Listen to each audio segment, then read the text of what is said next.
Hey gang, and welcome to another exciting episode of Zoology Online. And today I'm going to take a little time and talk to you about some of the reproductive processes and some of the patterns of development and architectural plans that we see within the animal kingdom.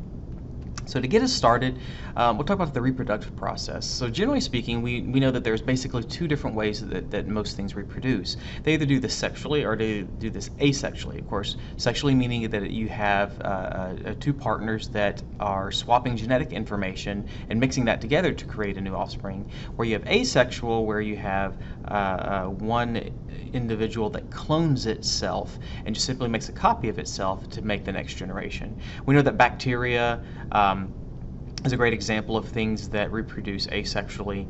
They're always just dividing, going through a process that just splits their one cell into two. And then we have something that's a little bit more complicated. As you can tell, that the sexual reproduction is not always as easy as it seems. And we'll see that within the animal kingdom, there's also a large variety of different ways that things can either asexually or sexually reproduce. So we're looking at asexual reproduction first. So again, with asexual reproduction, there's no sperm and there's no egg involved in any of this. There's no haploid or diploid. Everything's just diploid, essentially. It's one full set of chromosome that's being copied. And the two big ways that this is done is through a process of binary fission or budding. They're not the only ones, but they're two of the big ones. So binary fission, this is just where, it's essentially mitosis. It's just where one cell splits and becomes two identical cells.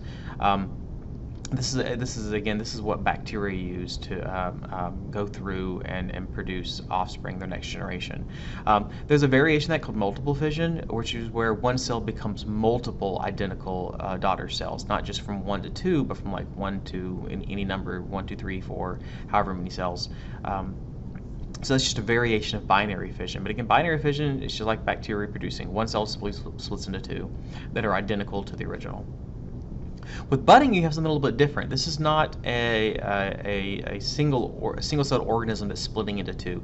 This is usually a multicellular organism that simply starts to grow the next generation off of its side. Sounds a little weird, but if you think of like a bud on a plant, along the stem you have a bud, and that bud starts to grow into another branch or maybe into another extension that's become a flower.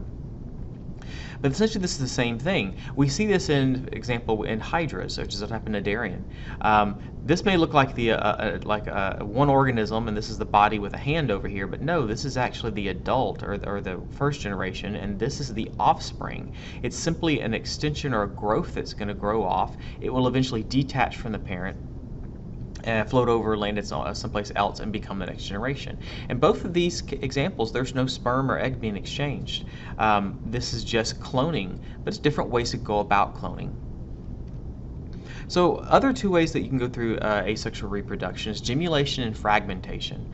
With gemulation, it's essentially the same as budding, but in the example we saw before, the bud was on the outside of the organism and would grow up and detach and float over and start its new life. But with gemulation, this is an internal bud. It's kind of like almost like, you can kind of think of it like an egg. It's not an egg though, but it's like a little baby that's growing on the inside of the adult. And then at some point in time, it's ejected from the adult. And it floats over and lands where it needs to, and if it's a suitable substrate, it'll start to grow and become another organism. It's a means of reproduction, but it's not. It doesn't revolve any of the exchange of gametes. No sperm and egg is an exchange. But again, it's like an internal bud that grows and then is released outside. And then you have fragmentation. Fragmentation is something that's very rare in the animal kingdom, but it's still something that we see in some species. For example, here's a planarian, a flatworm, and this is, if you take this guy and you cut its head off, the head will grow a new body, and the body will grow a new head. It's really kind of cool. However you cut these guys up, as long as you don't put them in a blender, they're still able to survive. Each of the independent systems that are there are kind of independent and self-containing, and they don't really necessarily rely heavily on any of the other systems. So when you chop these guys up, the genetic information for regrowing the head or regrowing the tail is still present. So you can, it can regrow essentially. And when it does, it forms where we had one organism, we now have three. Or if you just cut it in half, we now have two. And that's definitely a viable means of reproduction for some species. It's just kind of rare, but we still see it. So again, so we have sexual and asexual reproduction. Within asexual reproduction, we have binary fission, and binary fission. We have gemulation, we have fragmentation, and we also have budding. So those are all ways that things can reproduce asexually.